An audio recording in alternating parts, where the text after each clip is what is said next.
This is the Resonant Identity. I'm Terrence Waters. If this show resonates with you, we invite you to share it with those you care about and resonate with. And please also consider subscribing or following us on your favorite podcast platform of choice and leaving us a review on that same platform.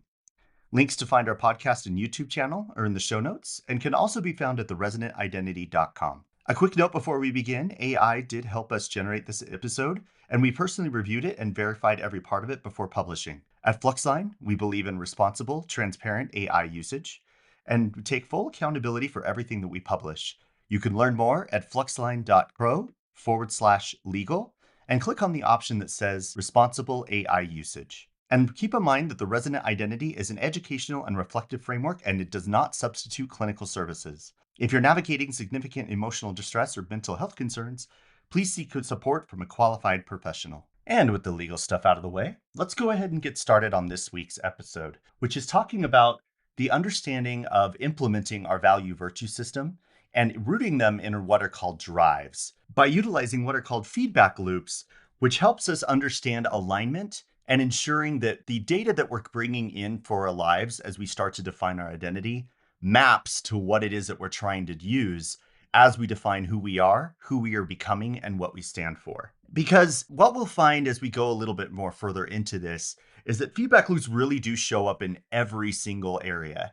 Just keep in mind that we utilize this data to helping us being able to make more informed decisions and ensuring that what we are choosing to bring into our lives actually matches our expectations. This is what feedback loops bring in for us. And what we're able to then take from there is being able to understand how we can utilize those as we start to define our identity. Now, for this episode, we're going to be going a little bit more in depth into some very specific psychological, philosophical, and even biological references that we do need to take care of. And so these will be in our show notes this time. We'll be talking about some of the references for my forthcoming book, The Resonance Core Framework, specifically from chapters 6 and 8, which reference drives and also what are called the value virtue system, and understanding how to fuel those drives in terms of motivation and small wins.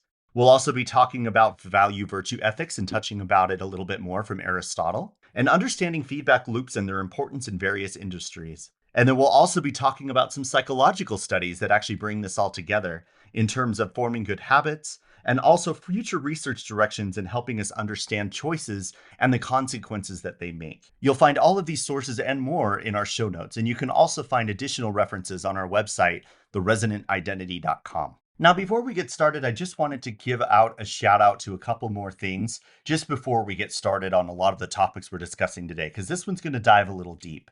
But I first wanted to let everybody know that we have been launching some new things for this podcast, and you can find these references on our newly developed website, theresonantidentity.com. At Fluxline, we decided that this was starting to become a much more bigger platform. And because of that, we decided to spin off the actual website into its own domain. It is still owned by Fluxline, and it's reviewed and verified by us first.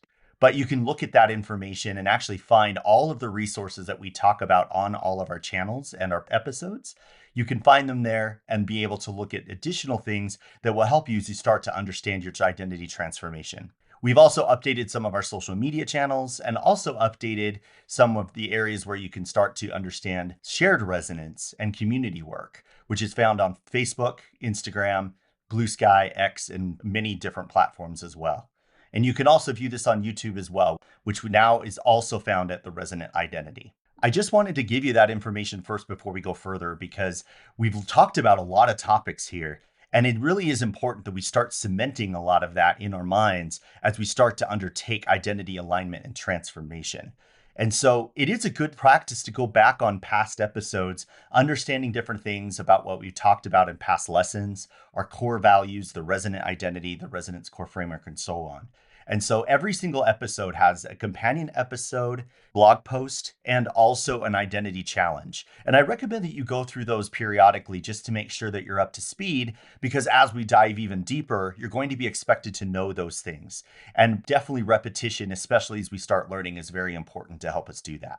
Now, I'm really excited about this episode because up to this point, we've been talking about identity alignment and understanding internal ways that we need to be able to align. And now we've been able to set the stage a little bit by giving you more information about values and virtues, which is really the identity baseline to helping us being able to understand how we can take actions in line with our chosen and true identity through identity coherence and identity transformation, which is what we're trying to go. Because we can have identity all day long, but unless we actually stand up for what we believe in as well, it doesn't actually push us toward any action. And because of how the resonant identity and the resonance core framework work, identity transformation isn't done simply by inaction. It does require action from us. And our value virtue system begins the framework to being able to build on top of our identity alignment and understanding what we stand for and why. And that's where we talked about this in the previous episode, which was about values, which is really our directional commitments, those abstract ideas that give us understanding about who we are, what we stand for, and why, and the different things that explain to us how we embody our identity as we show it outward and within our own actions. So things like integrity, creativity, intellectualism, love, joy, understanding about different things that really incorporate what it is we stand for. And then to get rid of the distortion, because the values can be very vague, we want to also embody those in terms of virtues, which really be able to show us the behaviors that we need to undertake to ensure that we keep up on those commitments of our value system. Because these two things, the value virtue system, together form the baseline identity signature. These identify specifically who we are. They identify what we stand for. And that pairing system is required in order for us to being able to get into this next piece, which is specific to the resonance core framework. We did have an identity challenge before this, and two of them are very specific prerequisites before you go into this episode.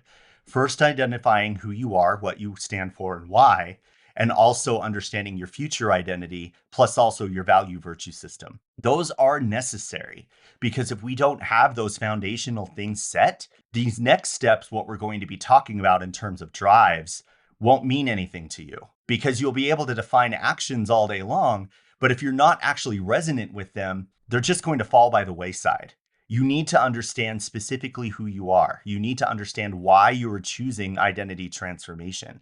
And you also need to being able to ensure that you have a solid value virtue system, because this is a big part of helping you achieve identity transformation.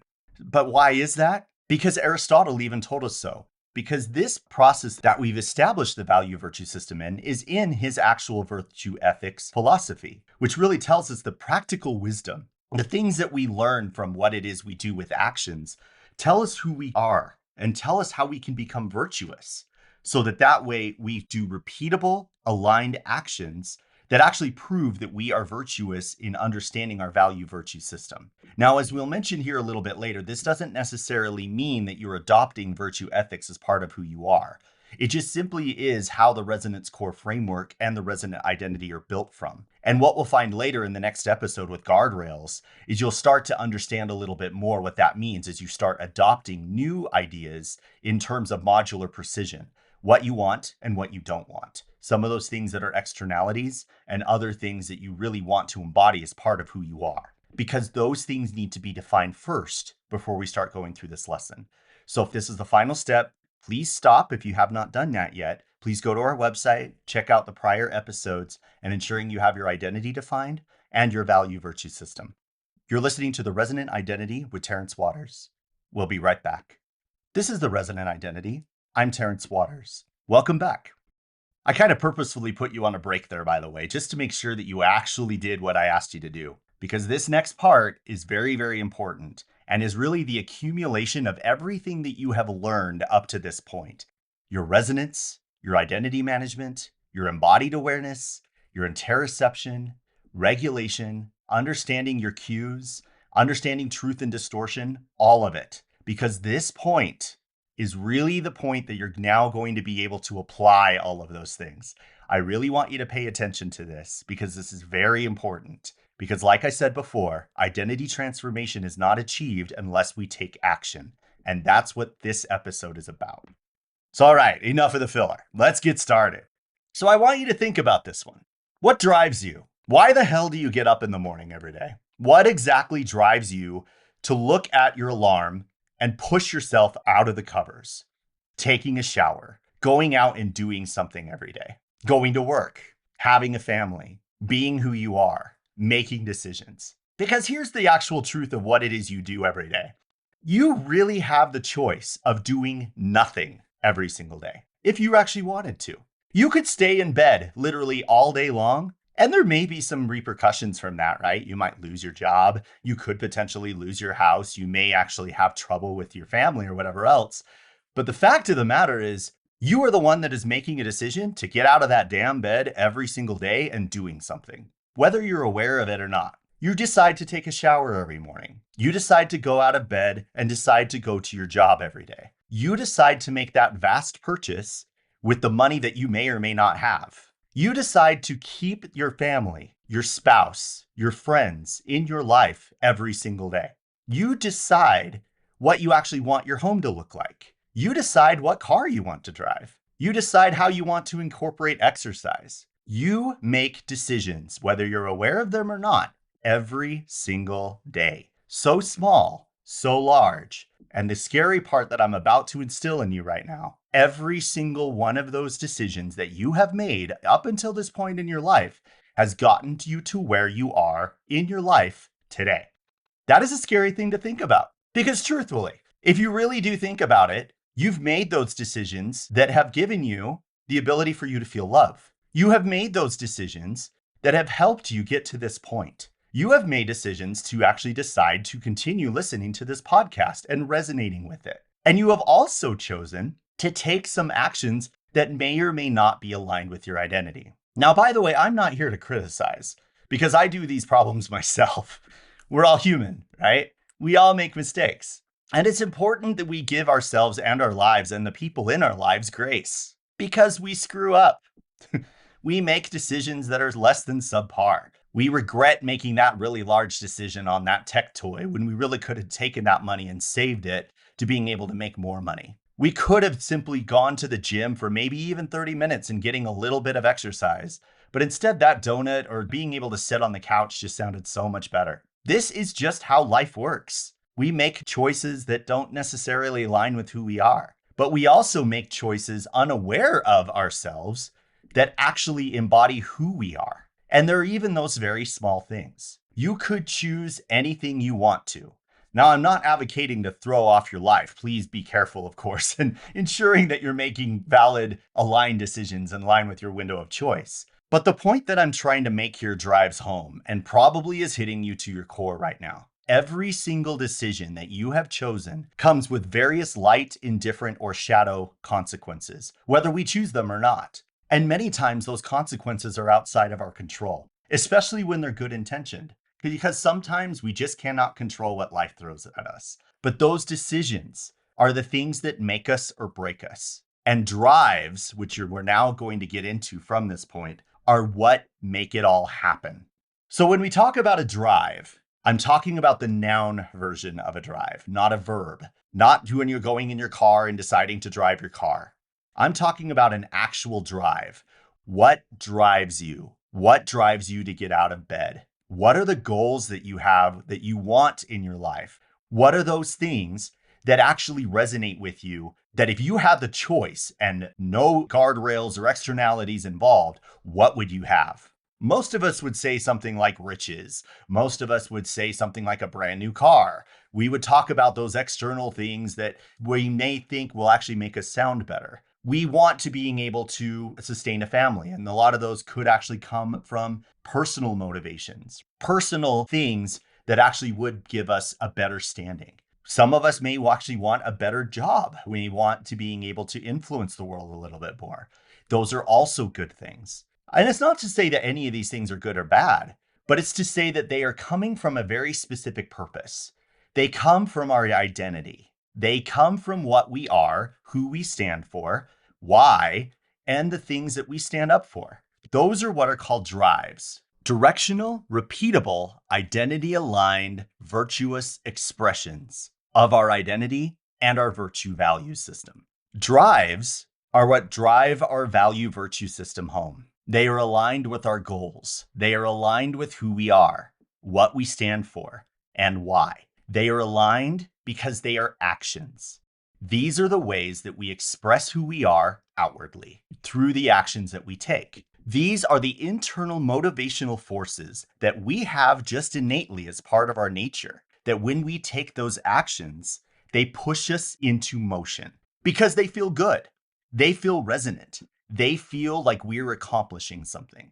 They give our life meaning. Those actions, drives, are specifically a vector, the way that we take our value virtue system, pointing them to a point, and through that point, we make an identity aligned action because they embody our value virtue system.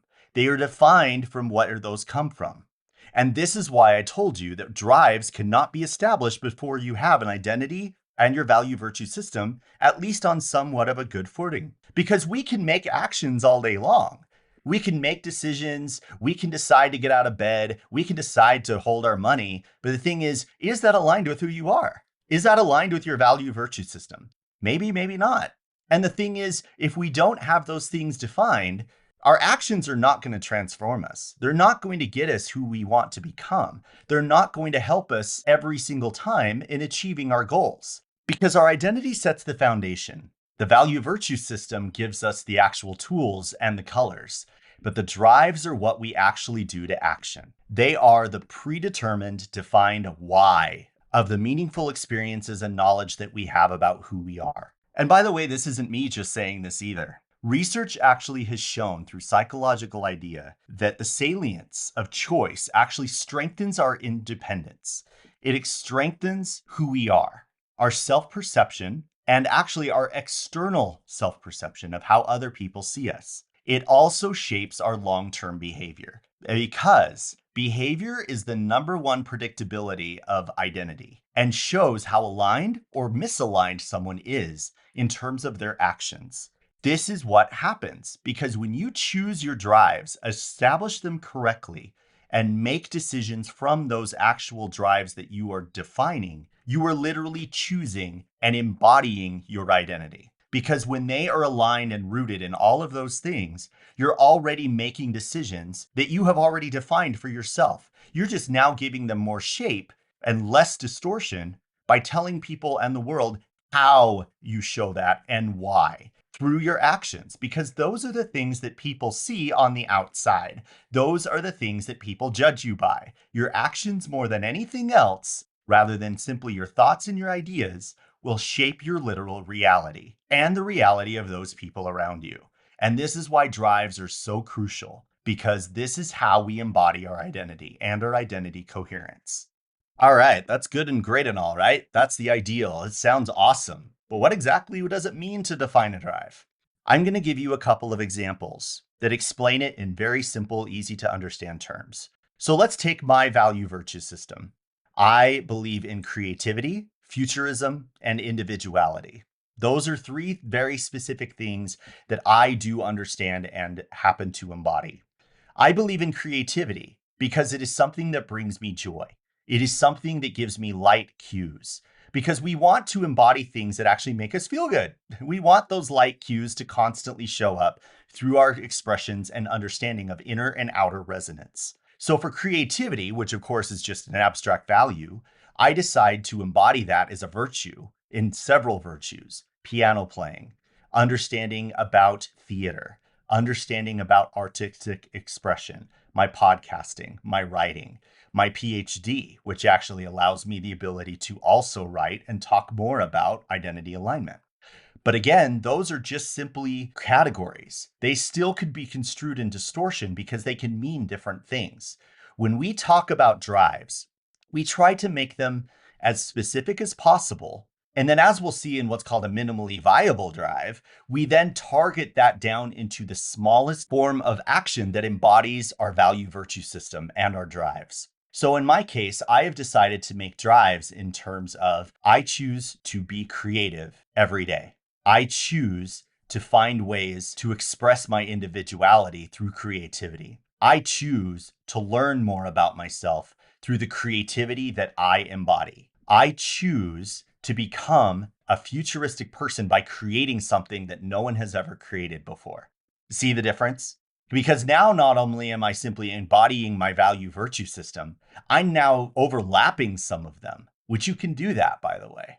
So I could even take individualism, for example, and saying, I will always make choices according to my own identity. I will always look into understanding myself before I decide to take an action.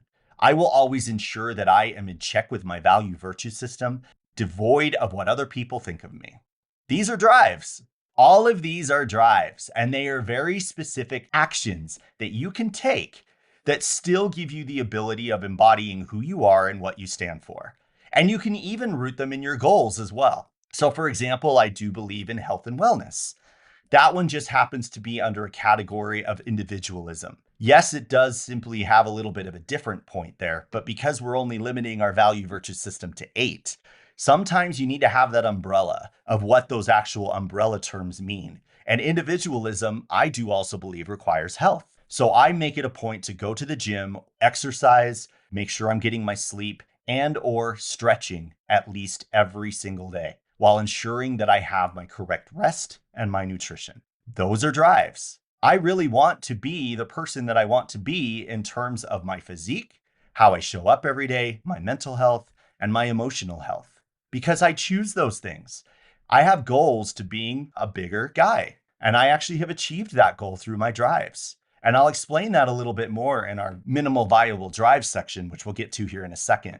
But you now see the understanding is that once I can define goals like wanting to be a bigger, more impressive, strengthened person, I can then break that down and actually use my value virtue system by defining drives and actions that embellish and actually give me the actions to meeting my goals as well, not just simply embodying my identity. Because now I'm taking my goals and I'm taking my values and my identity and combining everything. Because the actions that I'll be taking are rooted in resonance. And this is why we call it the resonant identity. Because when you are making decisions from a place of resonance, where you aligned with your cues, you've aligned your thoughts, your understanding of yourself, of who you are, and you embody them as part of your value virtue system, you are making fully aligned decisions that will make it much easier for you to being able to find and meet and keep your goals. And you do this through repeatable actions. When we come back from the break, I'll be talking about a little bit more about minimal viable drives, those very small wins that help us being able to take those drives and bring them down into the smallest little bit of actions to help us embody and meet our goals. You're listening to The Resonant Identity with Terrence Waters. We'll be right back. This is The Resonant Identity with Terrence Waters. Welcome back. So now we've talked about what drives essentially mean. Are directional, repeatable, identity-aligned, virtuous expressions of action, rooted in our value virtue system, and establishes an outward-facing way of expressing who we are, what we stand for, and why. This is what drives afford us. But here's now another problem. Because drives, again, themselves can be rooted in distortion if we do not clearly define what they are. And if they are a little bit too broad, what we tend to do as part of who we are is we tend to make mistakes in shooting for the stars. We tend to make those decisions and ideas of saying, I'm going to make this, and this, and we're going to do this, and then I'm going to do this, and here's the way that I'm going to do it, which is step 1, step 2, step 3, step 4. When really the fact of the matter is you have now pushed yourself out of human experience, because here's the actual problem with what's trying to happen. Recall back from embodied awareness in lesson 1 that when we try to make decisions, we usually make those in terms of dissonance because our past reality does not match who we are and who we want to become. In other words, if we say that we want to be a bodybuilder and gain 20 pounds of muscle in, let's just say, a year, here's the thing. You've not been that person your entire life. And now you're being asked to make decisions through drives in your value virtue system that are in misalignment with who you were. This is dissonance. And this is the tricky part that I kind of mentioned before, which is using that data-driven decision-making lens. Because as you start making these decisions, those things involving having to go to the work every day, having to put in the work of lifting, eating differently, getting more sleep, making sure that you meet a certain calorie intake. Trust me, being a personal trainer, it is a big, big jump. You are making decisions out of dissonance in the beginning, every single time. I call this the law of opposites. which basically says that in order for you to being able to get what you want, you have to do the negative things that usually are not fun. If I want to make $1 million, I need to ensure that I spend less, save more, and ensure that I have a consistent income while also investing. If I want to be a bodybuilder, I have to spend 6 to 7 days in the week. I would actually say more 4 to 5, by the way. You don't need that much. But 4 to 5 days a week in the gym while eating very simple, targeted foods and watching my calorie intake. If I want a spouse, I need to ensure that I am the best version of myself by working through all of my trauma and my past experience so I become a much more resonant, likable person. You see the difference? The law of opposites usually is rooted in misalignment and some dissonance because you're making decisions which your brain and your body haven't caught up to yet. You may have already defined that this is who you want to become, and that's great. That's exactly what you need when you're making these decisions. But the law of opposites combined with the dissonance from your past mind and the vast unknown will push you away from that. It always does, because you are doing something that naturally feels uncomfortable and unwelcome.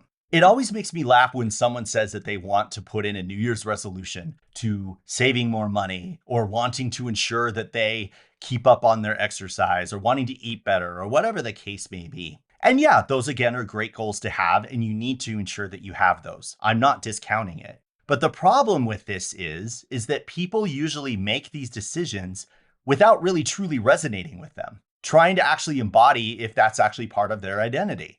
Because of the law of opposites, what's naturally going to happen is people are then going to start to see that those actions don't necessarily show up in terms of payoff immediately. They take time. For bodybuilders and people that you see with rock hard abs and whatever else, they're usually into years of work that they have had to constantly refine over months and years of time to being able to get that physique. We are given such a level of unpredictability and impossibility, almost improbability is probably the right word for that, in being able to say that this is what we want to become.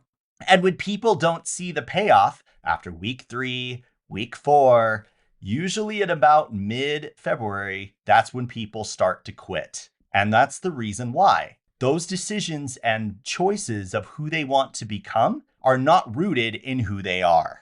This is the number one reason why people's goals fail, because they are not aligning with them. They do not feel resonant with them. Sure, they sound good on paper, and sure, of course, it would be great to have a nice body. It would be great to being able to have more energy. And I'm not saying that those things shouldn't happen, but I can witness it and tell you, as being a personal trainer every single year, it's always the first 3 or 4 weeks of January that you find the gyms are packed. You find these people just working so hard trying to get to what it is that they want. But because of that difficulty, eventually that motivation just dies off. It eventually gets to a point where so many people are so tired and they just realize that nothing is actually changing in that short period of time that they all of a sudden put in their minds, this is not working. And that's your distortion. And when you say that, you immediately start believing your past experience. This is why understanding our cues and our thoughts are so important, because we have to fight that. Not necessarily in terms of completely pushing against it, recognizing that they're there and accepting it, but also rooting ourselves in who we want to become, which requires us to retrain the vast unknown of our mind so that we are constantly reproving to our subconscious and our body, this is who we want to become. So how do you do that? So when we think about this, an MVD, a minimally viable drive, which is what we'll call it going forward, this is the smallest actionable unit of a drive. It is simply a micro behavior, a process that reinforces our identity while also making very small, limited changes to help us prototype our identity slowly and effectively without overwhelming ourselves. Because 9 times out of 10, the law of opposites will push us away from who we want to become because people try to embody that new version of who they are too quickly and way too heavily. It places stress and overwhelm on the system. The nervous system starts going haywire. The emotional cues just start blasting in your face. You may start feeling guilt, shame when you start understanding that you're not meeting your goals after week 3, after week 4. You may start to experience all of those narratives. This is not working. This is not who I am. This doesn't work. I am not meant to be X, Y, or Z. And that's what happens because our mind's distortion actively looks into who we were and wants to hold on to that past identity. And when we try to override it with all of these different changes, it naturally pushes back because it's just too much for it to being able to actually say, yes, this is who I want to become. And there's some science behind this as well, by the way, because small wins, which is what we will call these, which you use those synonymously with MVDs. This is how real change happens through some very small targeted actions that over time grow and move forward to being able to make us into who we want to become. Because studies show that on micro goals, those small little changes that we make, habit formations occur very easily. Implementation actually becomes a lot simpler because all we're doing is changing a very small aspect of ourselves. So instead of saying, I'm going to go to the gym every single day and bust out an hour and a half in the gym to being able to be this bodybuilder, why not instead gradually get us there by saying, I'm actually going to go to the gym twice a week and read a magazine. That's it. And all I'm going to do is read a magazine. And then if I feel like it, maybe take a walk on the treadmill. That's all you're asked to do in the beginning. Now you're thinking, wait a minute, that's it? I'm going to tell you right now, yes. Because then here's what's going to happen. After week 2, week 3, you've now established a habit of a process. And then you're able to say, you know what? Now what I'm going to do is I'm going to take 10 minutes and walk on the treadmill. And that starts that new process, which builds on top of one another. And you're going to do it 3 times a week or however you decide that you feel comfortable with. You want to do this in line with your cues and your mind. So when you make these MVDs, you're actually going to look into trying to figure out, how do I not overwhelm myself and cause my cues to fire while also feeling comfortable and ensuring that I'm going to continuously push towards my identity transformation. Because I'll tell you the truth in my case, which when we get to my personal anecdote, you'll see it. Mine did not happen immediately. It took years upon years of work and change in my mind in order for me being able to get to who I want to be. So when you do this, you take your drive from your value virtue system and you establish it in resonance, in something that actually shows a full alignment from your identity and your value virtue system without distortion. And you take those drives and you break them down into the smallest pieces that you possibly can, so that way, when you actually make those decisions, they may feel a little uncomfortable at first. This is just normal from the law of opposites. But what will then happen is it will become easier for you to be able to do those small actions because the body is able to adapt to it in a way that it actually can understand and take in. So in this case, if I want to weigh 195 pounds and have 10% body fat, but I start at 120 pounds, which yes, I did, by the way, I had to literally teach myself that the gym was not a scary place. Because from my personal anecdote, I hated the gym as a kid. I was always made fun of. I was picked on. I was literally that scrawny little kid with a lot of pimples, the heavy wireframe glasses. I even had pen holders. This is how bad I was as a nerd. You got to love that case, right? And so for me, my nervous system was trained to say that the gym was a scary place because I was terrible at any type of physical activity. I was very uncoordinated, and not let alone to look all of a sudden at a bunch of weights and weight training and say, there's no way I can do that. I just don't have that ability. And that was rooted into me as a child. But then what I realized was that this is something that I actually wanted, was to actually not be a scrawny, skinny person. And I was scrawny because when I started, I was at 120 pounds, having no idea what I was doing. And it was very intimidating for a while. But I looked at it and I realized that the only reason I was actually going to gym was for me. No one else in this gym was actually going to know who I am. This is why I kind of don't like the school system sometimes when it comes to PE, because it becomes a place of intimidation and it really does deter people from actually seeing the joy of what happens when you bring in physical education and exercise into your life. So I decided to take some small actions. I decided to just walk on the treadmill 3 times a week. It was very easy to do. I knew that walking was something that I could incorporate, and I knew that it was something that I would be able to do on a daily basis. And eventually I got to the point where I was at the gym 6 days a week and I would walk like 20 minutes a day, which still counts as exercise as compared to just sitting on the couch, right? But over time, I then started to become curious about what lifting might look like, trying to understand what that actually could do while ensuring that I stayed within my boundaries and not overwhelm my nervous system. Now, at the time, of course, I didn't know about the Resonance Core framework. I was just simply doing what felt comfortable. But at the time, what I was able to do was start incorporating machines because they were easy movements. If I wanted to lift a back, for example, a lat pull down, there are machines that show you how to do that in a very simple action. You set the weight, you're the only one sitting on the machine, and it's literally showing you how to do a move. That's one move a day. I did one back, I did one bicep, one tricep, one chest, one leg.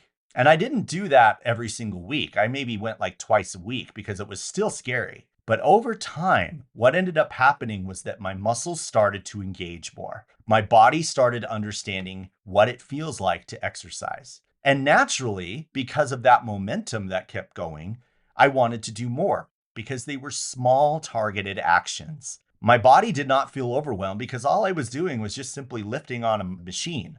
I wasn't worried about form. I wasn't worried about the weight. I wasn't worried about even how much I did it or like the sets or anything like that. I just wanted to experience the machine. And it made it easier because then I was able to upgrade into Smith machines, into dumbbells, even into a chest press, into cables. As time went on, I then even incorporated saying, well, I could learn these moves. And so I bought myself a gym system and I was able to do some of this from home. And it made it even easier, especially during the pandemic when I was living by myself. Over time, which I started in 2018, and we're talking now July 2026, right? I have gained 70 pounds. I now weigh 195 pounds with 11% body fat, and I'm in the best shape that I've ever been. All because I decided to do the best that I could with those small little actions to getting me where I wanted to go. And yeah, 7 years sounds like a long time. But if you really look at it in hindsight, me being in my 40s, that was actually a period of time where I didn't do anything for up until about my mid 30s. So really, is 7 years a whole long period of time when you look at it and realize that's only a fifth of your lifetime? Not really, right? And you're also maybe thinking, well, I only have this certain period of time, or I have these limitations, or I'm not able to do this, or I'm not able to do this. Well, that's you telling you that that is your identity. You are not. I cannot. I will not. Those things are what your subconscious mind record. Those things are what your body and your mind understand. And that, my friends, is what we like to call distortion, the process by which we experience what it is we believe in, but is rooted in distortion, which is actually not true from the actual reality of what it is that we experience every single day. And when you say, I can't do something, I will not do something, I'm unable to do something, you're right. Because in that case, you are now aligning with distortion and eroding your identity of what is very possible in terms of who you can be and who you want to become. Those are the cognitive biases, the issues relating to confirmation bias, what we like to tell ourselves, the problems with our judgments that are routed in distortion. These things are the one true process that if we give in to them, which we'll get into judgment loops later in the future episodes, this is what pushes us away from our ability to being able to transform. When we tell ourselves we cannot do something or will not do something, this is what we're talking about because we're choosing to align with distortion, which eventually leads to identity erosion. And this cannot happen. Not to scare you, of course, but also definitely to tell you that this is something very real, especially now that you understand what it is that you're up against when you're wanting to achieve your goals. And the MVDs that we make are the things that make that possible, as long as they're routed in truth. So just before we go to break, I'll just close this out by simply saying that MVDs show us those tiny repeatable actions that over time grow into who we can become. And through MVDs, which are driven from our value virtue system and our drives, they bring us into a level of identity coherence because those actions literally embody who we are. And they are the smallest, tiniest piece of work that we can do that over time will transform us month after month, year after year. You're listening to The Resonant Identity with your host, Terrence Waters. We'll be right back. This is The Resonant Identity. I'm Terrence Waters. Welcome back. Now, these are really exciting things that we've been able to show you today. Understanding how a drive actually gives us the ability to transform who do we want to become. MVDs, which are the smallest portions of action that we can take from a drive that are very simple to undertake, that embody who we are, and then eventually transform us the more that we do them through identity coherence.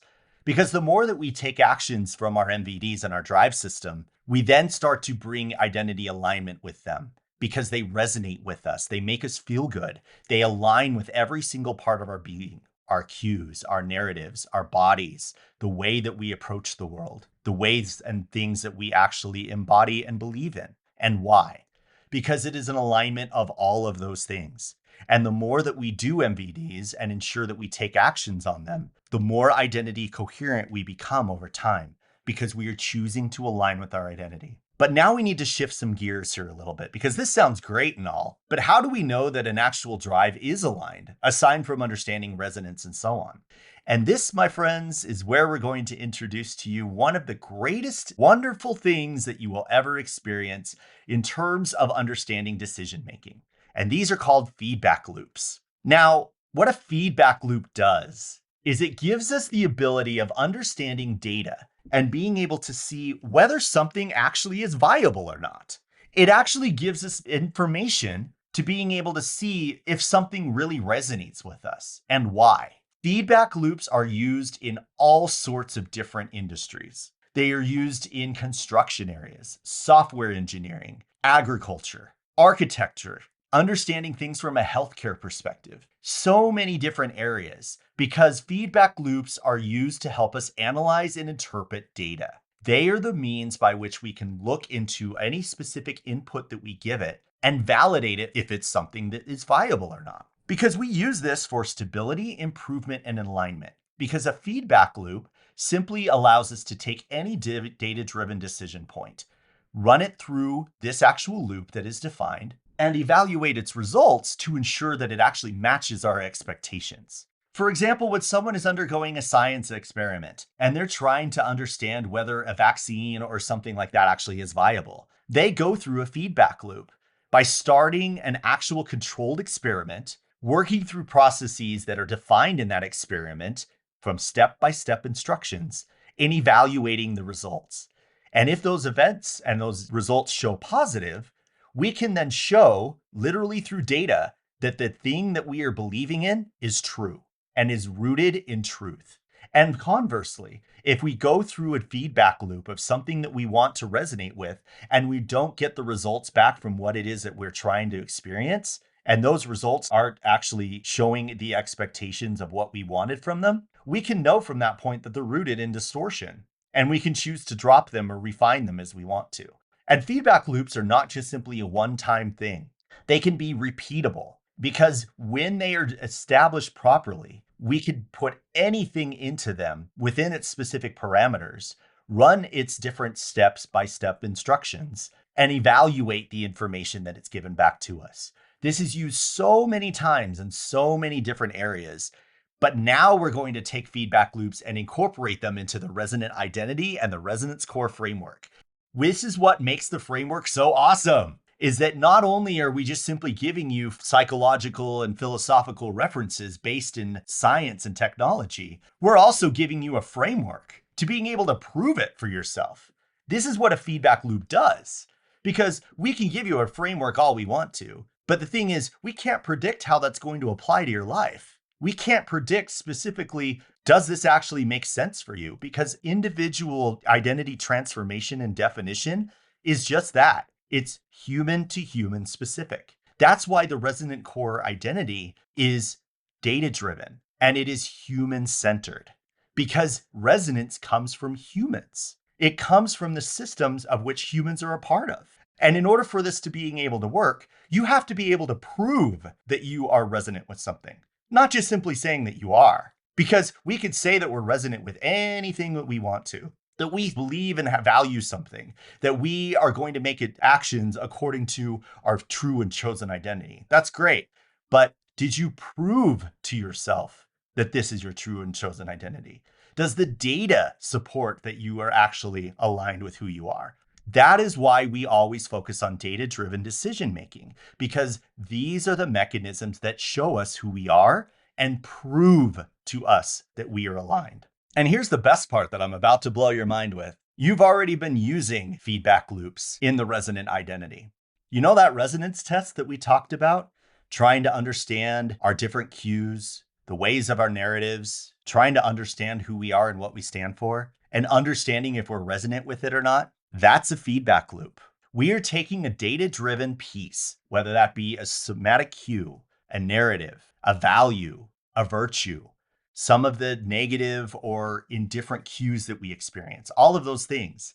Those are the inputs to our feedback loop, which we call the resonance test. Understanding what it is, breaking ourselves to ensure that we are grounded in understanding it, running it through a data-driven decision lens and interpretive hygiene, evaluating it for resonance, and then deciding what it is we want to do with that data point. And all of that is done through a feedback loop. Because if it's resonant, which is what we are hoping to achieve, we know to adopt it. If it is dissonant, we can either define it in a different way or choose to drop it altogether through modular precision. Because modularity, which we just talked about in lesson 2, is that decision-making process through a feedback loop.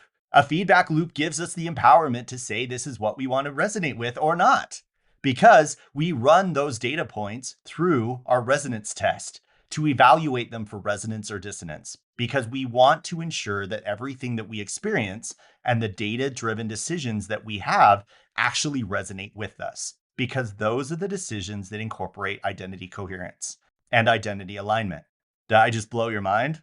Yeah, that's exactly what we're doing here. So not only are we proving to ourselves that we are identity aligned, we're able to show it on paper as to why. And that's the best part about the resonance core framework, because if you apply this correctly, you're able to then take this information and say, whoa, yes, it is. And here's why. You don't have to simply guess at it anymore. These feedback loops gives us this empowerment because I really want you to succeed. We created this because we know that this is driven from a human-centered lens. And every single human experiences this in some way, shape, or form. It is a universal pattern. And so if we could utilize feedback loops to ensuring that we're making data-driven decisions in line with our identity, it eventually will lead us into identity transformation. By definition, literally proven by data, not just simply saying that we are. Pretty cool, right? Like, kind of should blow your mind at this point, I would hope. Now that we talked about feedback loops and their importance to the resonant identity and the resonance core framework, it's time for us to apply it. And the first one we're going to talk about is the drive loop. Because here's the thing, we can look into drives and defining them, and we can also say that they're aligned, but we also need to be able to prove that they are valid in terms of our value virtue system and our identity. This is how we're able to do that, by incorporating and putting our chosen drives into a feedback loop to understand if they're viable. And it follows a 6-step process. And another cool thing about feedback loops that we'll explain is that you can have a feedback loop within a feedback loop. And the drive loop actually does have this. The drive loop is a resonance core framework custom feedback loop designed specifically for this process. It helps us take our drives, evaluate them, and decide to embody them or reject them based on what we find in our feedback loop. So if you have a pen and paper, I want you to write this down. You will find this in the companion article as well on our website on the resonantidentity.com, but go ahead and write these down because you do need to understand these steps. So whenever we talk about a feedback loop, there is always what's called a trigger point. That is what establishes that we need to start a feedback loop. It could be anything, could be a data point. It could be something we experience, understanding resonance, whatever we decide that we want that loop to be. Now, keep in mind that that trigger can be defined differently and is incorporated in different ways depending on the loop that you're running. So in this case, for the drive loop, our trigger point comes in one of two forms. It can be when you decide to instantiate or create a drive or an MVD, or it can also relate to when you're thinking you might need to actually create a new drive. And that comes from resonance.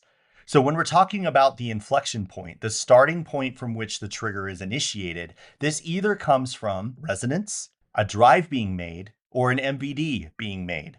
Or even sometimes if we need to evaluate one of the three, we can use the drive loop in any one of these three circumstances. So take that pen and paper and let's go through the drive loop one step at a time.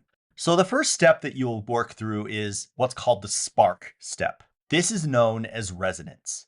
It's that little moment of time where you start to incorporate some understanding about some new things that actually make you go, wait a minute, this could be a drive.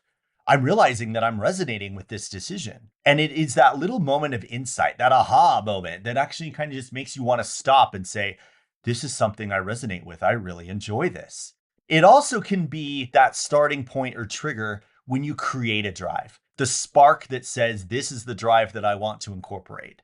Or it could even be that you've already established a drive, but now you need to define MVDs that go along with it, specifically, especially if you need to make decisions that require some effort from the law of opposites, lifting weights, having to go to class to study, things like that. And then what you want to do is what's called the coherent step, which is called the signal check. This is where you go to understand if this is a little bit of showing identity coherence. And this is where you incorporate what's called the triad of understanding. This is the resonance test, essentially, which is understanding from a data-driven decision lens, does all of this information actually make sense? That is using interpretive hygiene and the triad of logos, pathos, and ethos to helping you understand, what is this resonance? Is this actually making sense to me? Is this something that I really want to incorporate? Because you really want to understand the logos, which is the logic, the pathos, which is the intuition and the emotion that you feel, and the ethos, which is understanding how it relates to the self. And if it passes it, you then start to understand, does it actually make sense? Is this something that I can actually do, right? Because sometimes we are limited by the things that we can actually do in terms of our decisions and our choices. And this is where guardrails come into play. Now, we'll go over this more in the next episode, but you do need to understand that there is a limit to which of the decisions that we are allowed to make from internal and external factors. So for some of those things, of course, we can't break laws, right? We need to make sure that we're within governmental expectations, sometimes societal norms, sometimes in terms of what happens like in our workplace, sometimes religious boundaries, political stances, things like that, but also our own guardrails, the things that we decide that we want to incorporate that give us understanding of who we are. So that also is something you have to take into account. But for now, just understand that guardrails are just giving you a bird's eye view of understanding what is feasible and what is distorted. Because unfortunately, those things do exist, and we want to make sure that that's incorporated. Once we've decided that a drive is aligned with who we are and resonates with us, we then go into the next step, which is called the activation stage.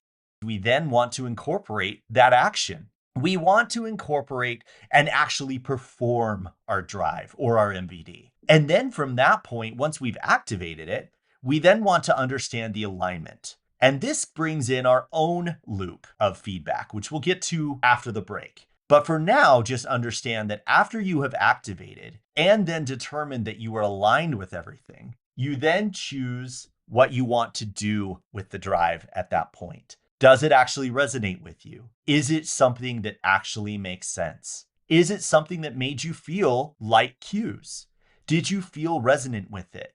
Did your emotional cues light up in the good way? And then from there, you're then able to say to yourself, yes, I align with this, or no, I don't, and here's why. And you can make decisions at that point about what you want to do with the drive. Now, for the sake of this time, we'll just assume now that what we have decided is that everything is aligned. We feel resonant with the drive or MVD. We know that it embodies who we are. It makes us who we want to become. And it is rooted in our value virtue system and passes our interpretive hygiene and the triad system. And it's in line with our guardrails. At that point, what we then do is we say, we need to ensure that this keeps going. And this is the momentum stage, which is ensuring that not only do we embody the actual MVD or the drive, that we keep doing it. We do not simply do it once and let it go by the wayside. We can only transform into who we want to become by sustained continued action from the momentum and the work that we currently do with those MVDs and drives. And so endurance asks us to say, once we are embodying that drive, we activate it as much as possible. We action on it. We ensure that we are constantly making those decisions because they reaffirm our identity and our alignment with who we want to become in our value virtue system. Because then once we start continuously making those decisions in line with our drives and carrying out or activating those MVDs, as we like to call them, activation, you then are wanting to keep the fuel going because it can eventually die off. And this is called the endurance stage, which is the number 5. This is how we focus from initiating our drives to ensuring that we keep making those decisions. So yes, we do want to say that there's the momentum, and that's definitely a part of it. But endurance is still sustaining the fuel, continually pushing on that accelerator to ensuring that we still make those decisions, especially in the forms of resiliency when we experience those times we don't want to do it, when we experience those times where they're under stress, that we continuously embody our MVDs and our drives. And in order to do that, we need to ensure that we incorporate embodied awareness. Because here's the thing, we can say that this sounds great on paper every single day, and that this is who we want to become and what we stand for. But the fact of the matter is, life happens. We get tired. We get to the point where we don't want to go to the gym. We get to the point where we just simply want to stay home. We get to those moments where we really have to try our resiliency and trying to figuring out how do we ensure that we continually make those decisions. This is what the endurance stage of the drive model is. It's that stress test. Because we've reached the point that we realize that we're aligned with our identity and aligned with our drive system and values. But the thing is, you have to continually work through it until you're fully aligned, because your brain will constantly still try to push you toward your past identity. It will give you those stories and narratives, and it will also push out your somatic and emotional cues to just simply telling you, I don't want to do this anymore. I'm tired. This isn't who I am.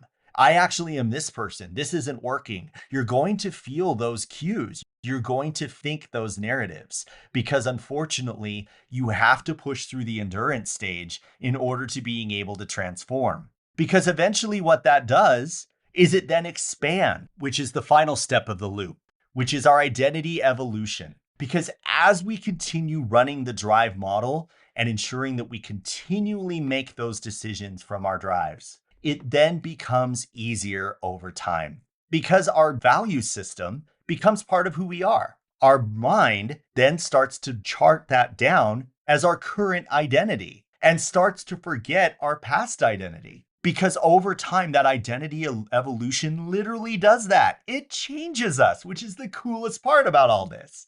It literally will change our vast unknown of our mind, and our nervous system will respond to it much and much more because we're making those aligned decisions that actually embody who we are. The vast unknown cannot hold on to truth if it is not shrouded in truth. It cannot hold on to those things of our past mind if we're constantly making decisions about who we want to become, because it then becomes invalid. And eventually the monk in the monastery records in the vast unknown data center that you are who you are and who you want to become, because those continuous decisions from our MVDs then embody that process. And then finally, what then happens is we then start to evolve. And then expansion, which again is the last step of the actual loop, does this for us, is that drive then evolves into a better, more important drive, more meaty drive, which then you start going to the gym 3 or 4 times a week and spend 30 minutes to an hour there, which by the way, that's all you need just for your own record. You don't need to do a whole lot. But in that case, that's then where you run the drive loop again, because you then take that expanded drive and ensuring that it still aligns with who you are. This process is never ending because as those drives in your value virtue system evolve, so does the need for us to continually evaluate them to ensure that they align with who we are. The drive loop and its associated drive alignment loop, which we'll get to in just a second, is specifically giving us the opportunity to constantly reevaluate our lives, reevaluate to ensure that these align with our goals, our value virtue system, and our identity of who we are becoming. Because the drive loop lets us do that, continuously run it and look into how we are evolving and make changes based on our expectations and the actual things that come from running it. So keep this in mind as you start to define your value virtue system and your drives, because at this point, this is how you're then able to transform. And now what we're going to do after the break is then evaluate those drives, ensuring that they truly align with who they are as a feedback loop within the drive loop. You're listening to The Resonant Identity with Terrence Waters. We'll be right back. You're listening to The Resonant Identity with Terrence Waters. Welcome back. So we've talked about a lot here in terms of our drives, our MVDs, and the drive loop and feedback loops that help us understand and ensure that we're aligning with the right things as we make our decisions to achieve identity coherence and transformation. There is one final feedback loop I do need to talk about, which is in terms of the drive loop itself. This loop starts as soon as we have evaluated that there is a drive or an MVD that we wish to embody as part of ourselves. And it happens right after the coherent stage of the drive loop. So what we have done is that when you've taken a drive, we have decided to run it through the drive loop by saying, we want to embody this drive. We feel that we resonate with it, and that we have also evaluated it to say that it is viable within our guardrails, our triad, the information about our resonance, our data-driven decision-making lens, interpretive hygiene, all of that fun stuff. Basically running it through the resonance test. Once we are ready to then say that we want to action and try it out, we do this as part of the activation stage of the drive loop, which the activation stage is incorporating its own loop itself, called the drive alignment loop. So the activation stage actually incorporates the steps within the drive alignment loop. Because what you're basically doing is you're taking your drive or your MVD and activating it by actually making a decision aligned with it. So I'm deciding I want to play piano for 30 minutes. I'm deciding that I want to paint on my canvas for 15 minutes. I want to start understanding how to become an occupational therapist, whatever the case may be, right? Those are the steps that you are taking with your drive or your MVD. And here's how you do it. You first decide to make the action. Now, this doesn't have to be right in the moment that you're experiencing the resonance. This could be after you have decided to define a loop. This could be happening at the very same time that you recognize you're in the aha moment. If you feel like you're ready and resonant with it. Typically, I tell people to define your drives and MVD first.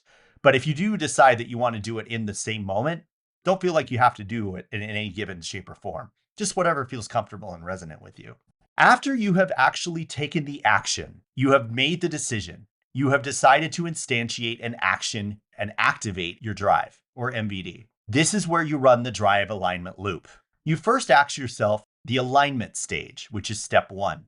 Did your action feel resonant or dissonant to you? You're actually running a resonance test within the drive alignment loop. You're then starting to understand your emotional cues, your light cues, your shadow cues, your indifferent cues, what actually you felt as you were making the decision.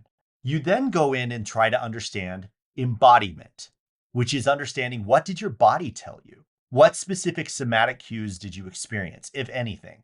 Did you feel chest tightening? Did your jaw start to clench? Did you feel yourself getting a little scared a little bit, right? Whatever that may be. And then you start to understand also the feedback that your mind gave you from the vast unknown. What actual narrative started playing in your mind? What made sense? What actually was showing past resonance or past experience? What hidden truths might this actually uncover regarding these narratives I experienced? And then you start to understand what's called the refinement stage. Because then at this point, you then run the loop and you start to understand after you've evaluated everything through your data-driven decision-making lens, after you've made the decision, by the way, that's where you then need to say, how could I maybe refine this?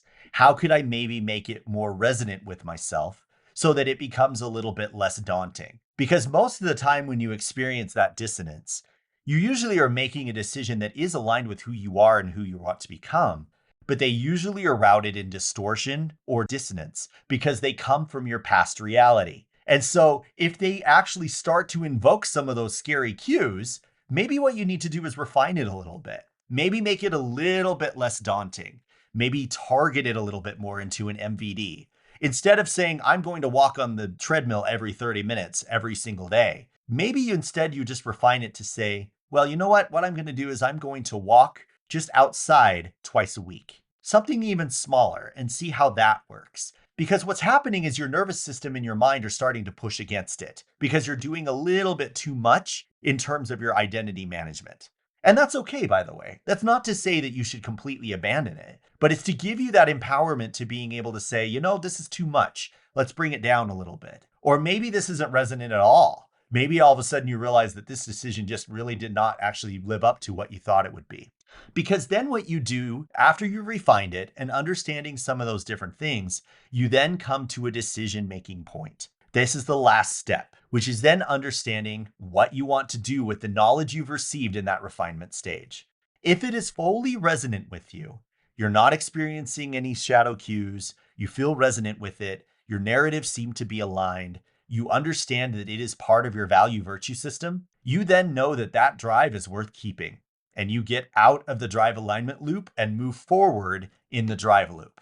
If it is not quite right, if you're still experiencing some of those indifferent or shadow cues, understand it in a data-driven decision-making lens. Because from there, you have two choices. If you feel like you might be able to refine it a little bit more, and doing that refinement will actually make you feel resonant with it, you do so. And then from that point, when you do the action again, you run the drive alignment loop again once you reach it through the drive loop.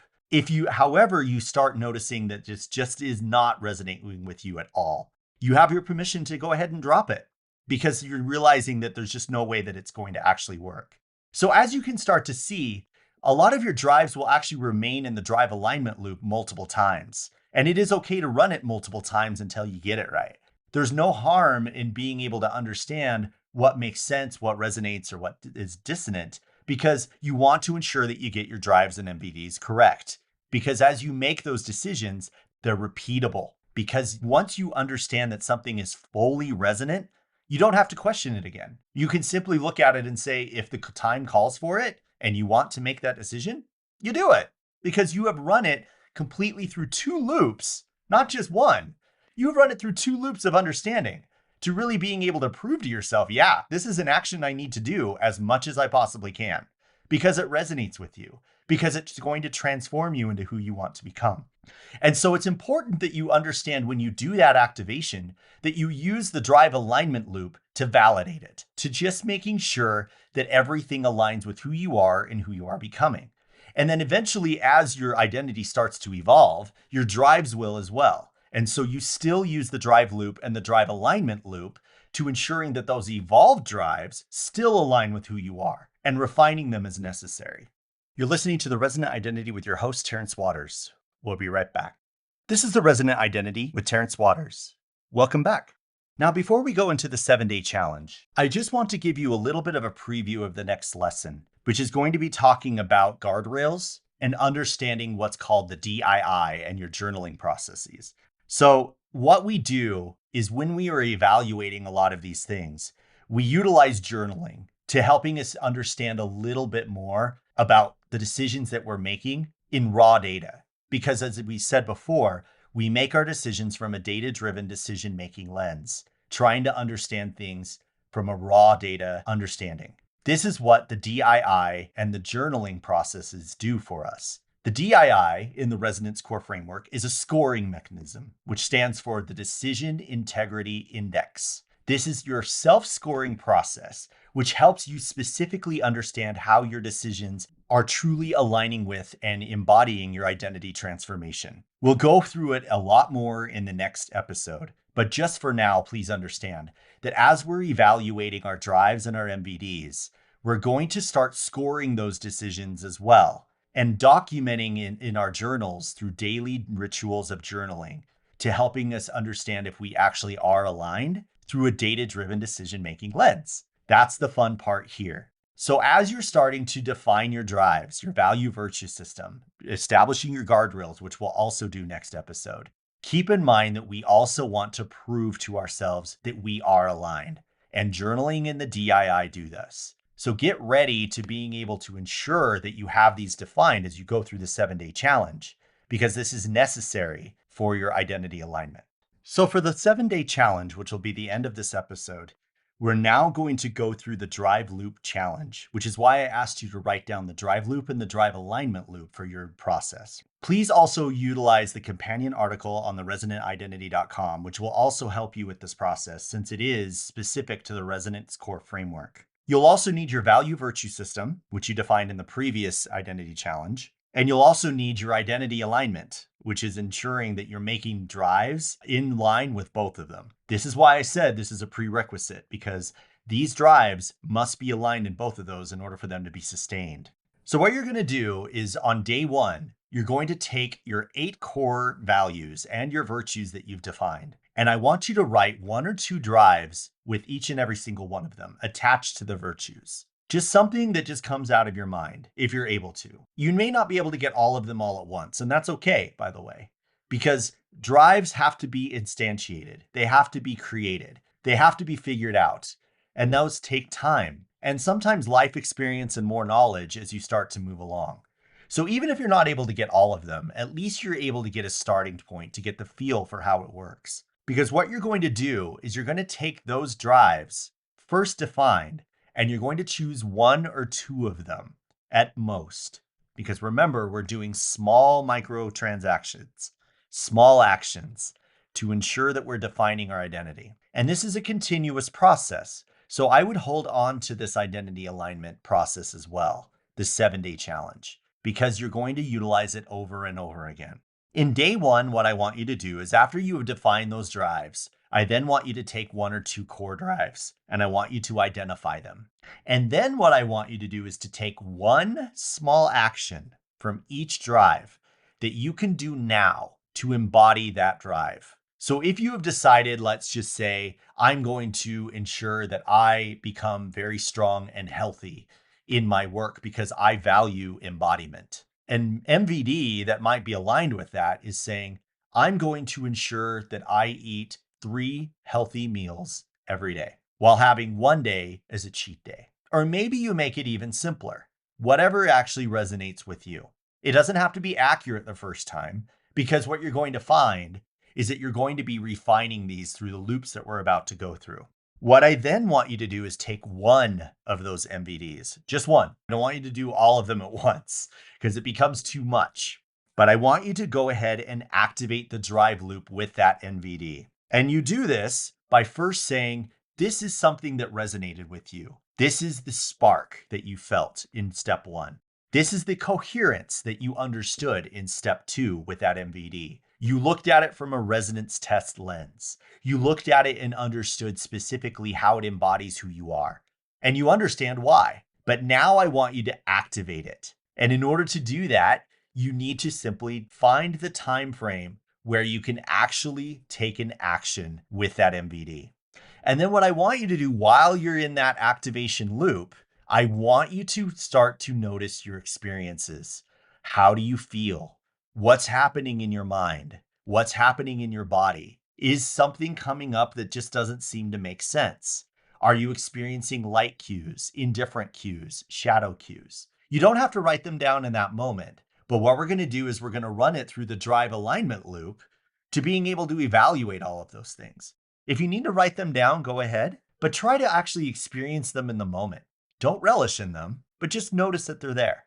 Accept that they are there. Allow them to just simply run their course while not indulging in them. And then what I want you to do is to then run it through the drive activation loop, step by step by step, understanding how it aligns with you, understanding the cues and the embodiment and the feedback that you received in your narratives, your emotional cues, and also your somatic signals. And then from there, I want you to understand how you might refine it. Because if you're noticing indifferent or shadow cues, we want to try to mitigate those as much as possible, because those are the things that detract us from our identity transformation. They will detract because they just don't feel comfortable. And unfortunately, because we're kind of fighting a rough hill, that friction will cause us to actually lose sight of trying to instantiate those MVDs every time, because we want to embody them and push momentum as much as possible by repeating those actions over and over and over again so that our body and our mind recognize that's who we are. Once you have decided that you need to refine it, I then want you to then go through the alignment loop one more time with that refinement, because this is where it's going to tell you if you feel like you need to do further refinement or if you need to drop it all together and start over. Because what will happen is your cues will start to die down if it is resonant, truly resonant.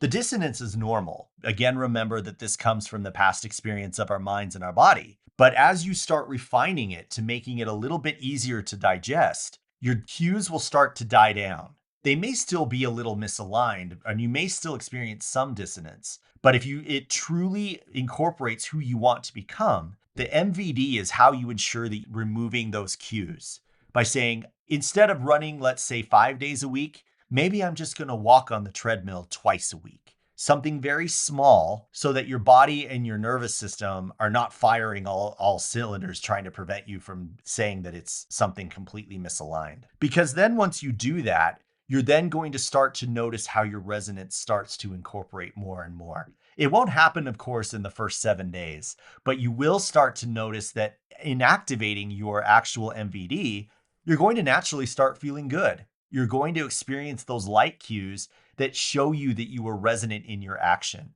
And the more and more that you do this, it eventually leads toward your identity evolution and your identity coherence. And then finally, what I want you to do is then integrate it.